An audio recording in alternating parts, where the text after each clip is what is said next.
अस्सलाम वालेकुम वरहमतुल्लाहि वबरकातुहू। बिस्मिल्लाहिर्रहमानिर्रहीम। आज का उन्वान है मनासिक हज। मनासिक अरकान को कहते हैं। अरकान हज यानी ऐसे अरकान जिसके बगैर आपका हज कबूल ना हो, हज मुकम्मल ना हो। हज की शुरुआत ही एहराम से होती है। एहराम क्या है? मिकाते हरम। मिकाते हरम पाकिस्तानियों का, इंडिया का और बांग्लादेश का यलमलम है, और बाकी मुख्तलिफ ममालिक की तरफ से हरम से बाहर का एक मिकात होता है, वहाँ से एहराम बांधा जाता है। और जबकि हम जो है अपने पाकिस्तान से ही एहराम बांध लेते हैं, और जहाज़ में जब हम मिकात यलमलम आ जाता है तो वहाँ पर नियत दोबारा से कर ली जाती है।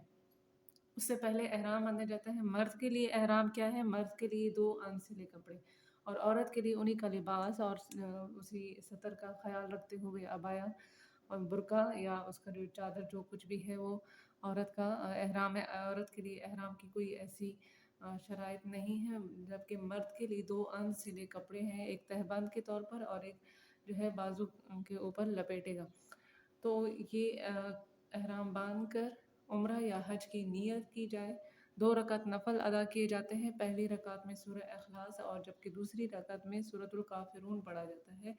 उसके बाद तलबिया पढ़ा जाता है। तलबिया क्या है? तलबिया जो है वो लब्बैक अल्लाहुम्मा लब्बैक लब्बैक ला शरीक लक लब्बैक इन्नल हम्दा वन निअमत लक वल मुल्क ला शरीक लक। ये तलबिया के अल्फाज हैं। जब तक तलबिया के अल्फाज ना पढ़े जाएं, और ये कम से कम 3 मरतबा पढ़ने चाहिए, तब तक आप एहराम की हालत में मुकम्मल तौर पर नहीं आ जाते।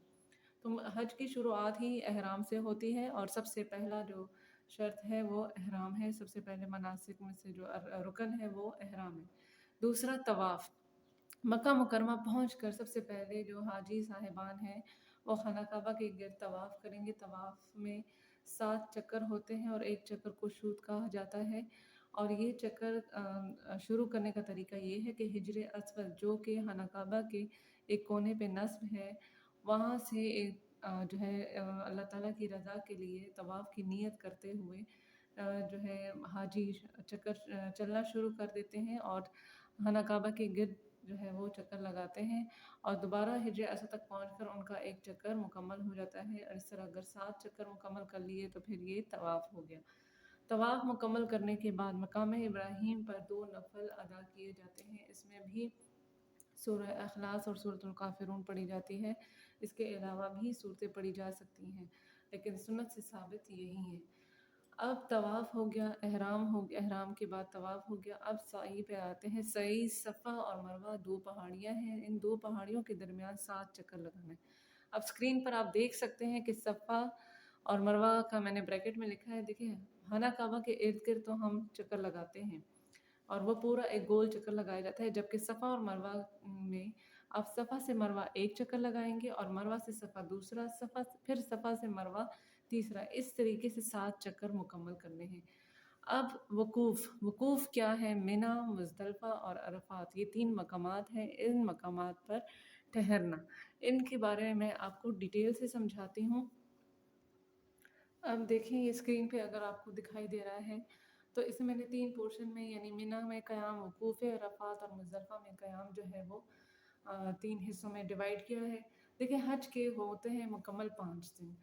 8 ज़िलहज से लेकर 13 ज़िलहज तक जो है वो हज के तमाम 5 दिन होते हैं मुकम्मल। इसका क्या तरीक़ाकार है?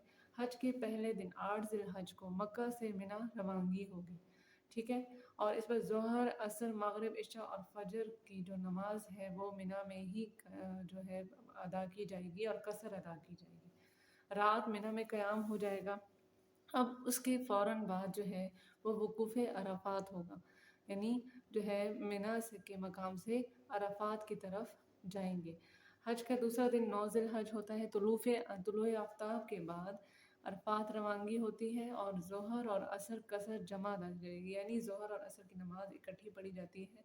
और फिर गुरूब आफ्ताब तक वहीं पर जो है अरफ़ात में ही मौजूद होंगे सब हाजी। और फिर मगरिब पढ़े बग़ैर मैदान अरफ़ात से मुज़दलिफ़ा जो है वो रवानगी होगी। अब आया है हज का तीसरा दिन, यानी अभी दूसरे दिन ही जो है वो अरफ़ात से मुज़दलिफ़ा रवाना हुए हैं। 9 ज़िलहज को गुरूब आफ्ताब के फ़ौरन बाद मुज़दलिफ़ा पहुँचे, तो वहाँ पर मगरिब और इशा को की कसर जो है वो इकट्ठी अदा की जाएगी। اور نماز فجر کے بعد صبح روشن ہونے تک دعائیں کی جاتی ہیں۔ اب یہاں پر دیکھیں یہ 10 ذی الحج ہو گیا، 10 ذی الحج کی صبح تک جو ہے وہ سب دعائیں کرتے ہیں۔ پھر جو ایام تشریق ہیں یعنی 11، 12 اور 13 ذی الحج جو ہے وہ واپس سیدھا مینا کی طرف جائیں گے۔ اب اس کے بعد دوبارہ جو ہے حاجی مینا جائیں گے۔ اب یہاں پہ اوپر دیکھ سکتے ہیں کہ 11، 12 اور 13 ذی الحج میں جو ہے وہ مینا میں قیام کریں گے۔ زوال کے بعد تینوں جمرات یعنی شیاطین پر کنکریاں برسائی جائیں گی، ان کو کنکریاں ماری جاتی ہے اور پھر قربانی اور خلق جو ہے وہ کیا جاتا ہے۔ تو 3 دن میں اس طریقے سے قیام کیا جاتا ہے۔ اب واپس جو ہے میں اسکرین کی طرف آگے دیکھیں وقوف کے آپ کو میں نے سمجھا دیا۔ اس کے بعد رمی ہوتی ہے۔ 10 ذی الحج کو مغرب کے بعد جمرہ عقبہ پر کنکریاں پھینکی جاتی ہیں، 3 شیاطین ہیں وہاں پر کنکریاں ماری جاتی ہیں 10، 11، 12 ذی الحج کو۔ اور 13 ذی الحج میں کیا ہوگا؟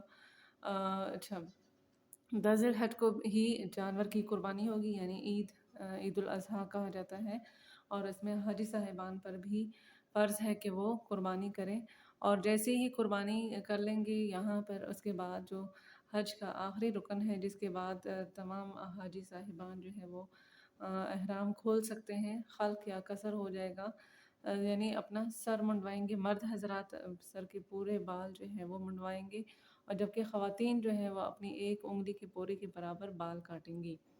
تو یہ تھے مناسک حج۔